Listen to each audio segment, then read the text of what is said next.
JT.fr, fournisseur officiel de football.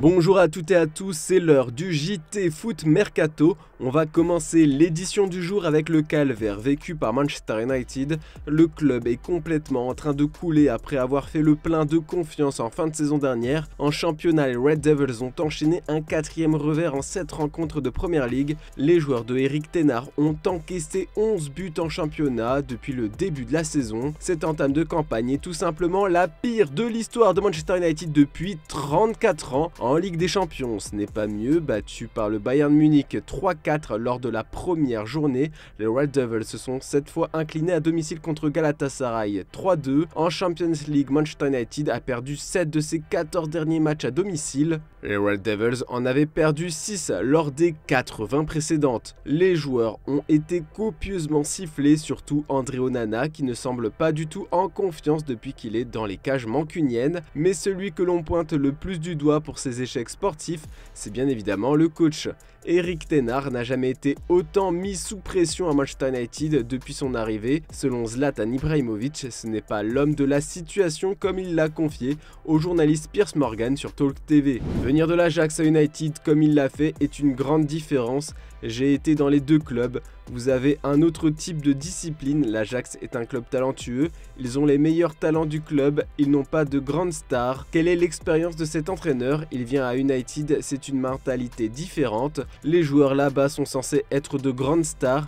Je ne pense pas que vous accordiez le même traitement. Combien de temps donnez-vous à un entraîneur? Cela dépend des propriétaires, de ce qu'ils veulent, mais si vous écoutez les fans, vous n'avez pas beaucoup de temps parce qu'ils veulent gagner. Et je les comprends parce qu'ils sont habitués à gagner et ils veulent encore gagner. United doit gagner, ils doivent gagner tous les titres pour lesquels ils jouent. Erik ten Hag qui doit aussi gérer des affaires extra-sportives avec Jadon Sancho et Anthony, il doit maintenant faire face à la colère des supporters. Le technicien néerlandais dit la comprendre et veut faire mieux dans les prochaines semaines. Yes, I can understand.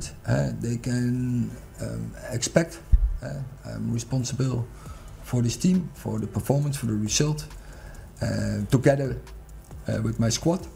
And in this moment, we don't get the results, and that they are then disappointed. I can understand. And yeah, we have to do better. Tout ça nous amène à vous poser la question du jour. Est-ce que Manchester United doit se séparer d'Erik ten Hag? On a hâte de connaître vos avis en commentaire. Et hier, on vous a demandé quel joueur libre vous aimeriez voir dans votre club de cœur. Vous êtes nombreux à espérer un transfert d'Eden Hazard. Ce soir, tous les regards seront tournés vers St James Park où Newcastle va accueillir le Paris Saint-Germain. Eddie Howe devra composer sans plusieurs titulaires qui étaient forfaits ou incertains en amont de la rencontre. Par exemple, le technicien de 45 ans devra composer sans Sven Botman en charnière centrale. Ainsi, c'est Jamal Lascelles qui devrait remplacer l'ancien joueur du LOSC en étant associé à Fabian Schär, tandis que Kieran Trippier et Dan Burn occuperont respectivement le flanc droit et le flanc gauche de l'arrière-garde. Dans l'entrejeu, en l'absence de Joelinton, Newcastle devrait se présenter avec un milieu à 3 composé de Bruno Guimaraes, d'un Sandro Tonali un peu diminué et de Shane Longstaff. En attaque, Anthony Gordon et Miguel Almiron animeront les côtés pour servir un Alexander Isak seul en pointe. Luis Enrique par contre peut se targuer d'avoir toutes ses forces à disposition. Sans surprise, Gianluigi Donnarumma va garder les buts parisiens. Devant lui, une défense à 4 composée d'Achraf Hakimi, Marquinhos, Milan Skriniar et Lucas Hernandez. Pour le milieu, on restera sur du classique avec un Manuel Ugarte en sentinelle qui sera accompagné de Warren Zaïre-Emery et Vitinha en relayeur. En attaque, le trio Mbappé, Kolo Muani, Dembélé devrait être reconduit. En attendant, le Racing Club de Lens n'a pas attendu Paris pour sauver l'indice UEFA français. Le club nordiste a réussi l'exploit de l'emporter face à Arsenal 2-1. Adrien Thomasson a été fautif sur le but d'Arsenal en début de match, mais le milieu s'est racheté en égalisant quelques minutes plus tard, un moment fort qu'il n'oubliera pas. Je me sentais plutôt bien dans le match, mais c'est vrai que sur le but concédé, bah voilà, je me suis pas menti à moi-même, je suis clairement fautif. Et ça a été difficile pendant quelques instants après ce but. Mais voilà, je m'étais dit, quoi qu'il arrive, qu'il fallait que je switch, parce que sinon, dans ces moments-là, c'est soit on rebondit, soit justement on s'écroule. Donc j'ai réussi à faire la part des choses, je dirais. Et puis après, voilà, le but, je pense que m'a redonné beaucoup de confiance. Ça a été un moment fort du match. Par contre, la défaite contre Lens est un terrible coup dur pour les Gunners qui tremblent au sujet de Bukayo Saka. Fragilisé à l'issue du match face à Bournemouth 4-0 le week-end dernier en Premier League, l'ailier anglais a tout de même été aligné par son coach face au club français, mais a été contraint de quitter ses partenaires à la demi-heure de jeu. Présent en zone mixte après leur rencontre, le technicien espagnol a fait part de ses inquiétudes au sujet de l'état de santé de son protégé. Il a ressenti un problème musculaire, il se sentait mal et nous avons décidé de le remplacer. Nous n'en savons pas plus, mais c'est un souci suffisamment important pour ne pas lui permettre de continuer le match et c'est évidemment une inquiétude pour nous. Les blessures précédentes de Saka étaient plus des coups qu'autre chose. Les dernières qu'il a eues, il n'a pas vraiment manqué de match, mais nous lui avons accordé une pause contre Brentford en Coupe de la Ligue, c'est tout. Et dans le reste de l'actu, le Bayern Munich peut remercier Jamal Musiala ainsi que leur super sub Mathys Tel qui ont permis aux champions d'Allemagne de remporter 3 points importants à Copenhague, 2-1. Une fois n'est pas coutume, depuis le début de la saison, l'ailier français s'est montré décisif. Le natif de Sarcelles s'est empressé de féliciter son équipe sur ses réseaux sociaux pour la force de caractère dont elle a fait preuve en terre danoise, tout en dédicaçant son but à son partenaire Thomas Müller qu'il considère comme son mentor. Belle réaction de l'équipe qui apporte cette victoire importante. Félicitations pour ton nouveau record et ta passe décisive, S. Müller. Depuis le premier jour où tu m'as accueilli, tu es un vrai leader pour nous.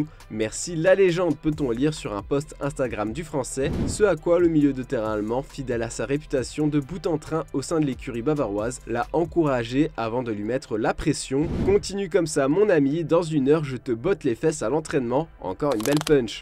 Et d'après DH Sport, l'Ajax Amsterdam a décidé de rappeler Louis van Gaal, le technicien néerlandais passé par le Bayern Munich ainsi que par la sélection, s'apprête donc à revenir au sein du club avec lequel il a remporté la Ligue des Champions en 1995. En ce moment, l'Ajax est en grande difficulté sur le plan sportif, à l'image de son début de saison raté symbolisé par une triste 15e place en Eredivisie. À 72 ans, l'Amstello-Damois va endosser le rôle de conseiller technique auprès du conseil de surveillance. Tombeur du Benfica Lisbonne 1-0 mardi soir en Ligue des Champions, l'Inter a rempli sa part du contrat et mettra le cap ce week-end sur la Serie A. Le club lombard souhaite engranger un maximum de confiance en attendant le choc face à l'AS Rome fixé le 29 octobre prochain. Les retrouvailles entre les supporters milanais et Romelu Lukaku s'annoncent électriques. Les ultras de la Curva Nord ont prévu de distribuer pas moins de 50 000 sifflets aux abords du stade afin de déstabiliser Romelu Lukaku sur chacune de ses prises de balles, comme dévoilé via un communiqué en marge du match face au Benfica. Et les dernières semaines avaient été agitées entre Victor Osimhen et Naples, mais selon le président Aurelio De Laurentiis, il n'y a pas de problème avec l'attaquant. Pour lui, il va même prolonger dans pas longtemps. Osimhen è sempre forte, Osimhen è un giocatore che fa squadra da solo, quindi Osimhen non è in discussione. Presidente, ¿se va a quedar, va a renovar en el Nápoles? Sì, non c'è problema. Non c'è mai problema, guarda, nel Napoli sono sempre tutti contenti. Il problema semmai è quando vanno via da Napoli, che non riescono a trovare più la strada maestra. Mais bon, malgré les mots de De Laurentiis, personne n'a oublié les TikTok partagés par Naples se moquant de l'attaquant après avoir raté un penalty. Sur le plateau de CBS Sports, Thierry Henry et Micah Richards ont confié être stupéfaits par la façon dont Naples a traité sa vedette sur les réseaux sociaux. Le sélectionneur des espoirs tricolores a vivement critiqué les Napolitains. C'est une erreur à tous les niveaux, c'est votre propre équipe. De quoi parlons-nous ici? Soyez raisonnables, ne vous énervez pas, mais ils ont fait une vidéo, là, oui, c'est raciste.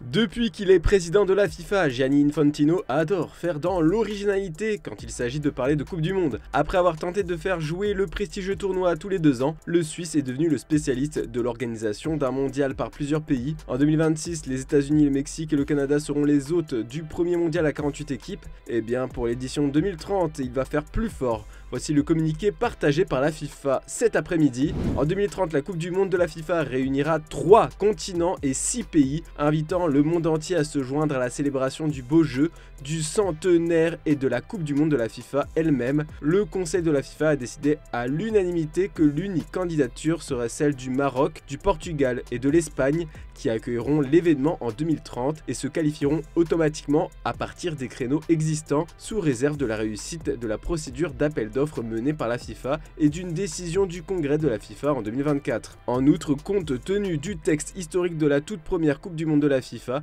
le Conseil de la FIFA a décidé à l'unanimité d'organiser une cérémonie unique de célébration du centenaire dans la capitale du pays, Montevideo, où la toute première Coupe du Monde de la FIFA a eu lieu en 2030, ainsi que 3 matchs de la Coupe du Monde en Uruguay, en Argentine et au Paraguay respectivement. À l'heure où le monde cherche à soigner son bilan carbone, voir une Coupe du Monde se jouer dans 6 pays et 3 continents a de quoi étonner. Quelques petits officiels maintenant, il n'est décidément pas bon d'être entraîneur dans la galaxie Eagle de John Textor. Après Laurent Blanc viré à l'OL, c'est au tour de Bruno Lage de prendre la porte de Botafogo. Le technicien portugais de 47 ans, dont le nom revenait d'ailleurs avec insistance à Lyon ces dernières semaines, est viré alors même qu'il était leader du championnat brésilien, avec 7 points d'avance sur le Red Bull Bragantino, son dauphin. Meilleur buteur de la Saudi Pro League avec 10 réalisations devant Aleksandar Mitrovic et Malcolm Cristiano Ronaldo, a été nommé meilleur joueur du mois de septembre. CR7 a notamment inscrit 5 buts lors des 8 dernières rencontres d'Al Nassr au sein du championnat saoudien. Mauro Icardi a vécu une soirée mouvementée contre Manchester United hier soir. S'il est bien l'auteur de la victoire sur la pelouse de Manchester United quelques minutes plus tôt, l'Argentin avait manqué le pénalty de la gagne pour Galatasaray. N'empêche, l'Argentin a fait exploser Istanbul. Tout le monde était à sa fenêtre pour scander son nom. C'est l'image du jour, je vous laisse mater ça et à demain pour un nouveau JT sur Foot Mercato.